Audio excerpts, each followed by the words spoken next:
अवधूत चिंतन श्री गुरुदेव दत्त।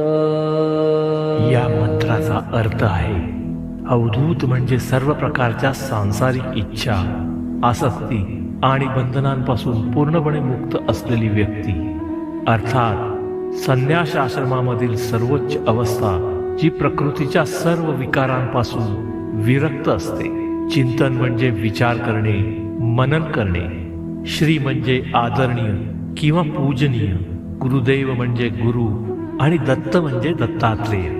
म्हणून अवधूत चिंतन श्री गुरुदेव दत्त या मंत्राचा अर्थ होतो की दत्तात्रेय हे जसे सांसारिक इच्छा, आसक्ती आणि बंधनांपासून पूर्णपणे मुक्त आहेत, त्यांचे चिंतन करून त्यांच्या चरणी लीन होऊन त्यांच्या शिकवणीचा आदर करणे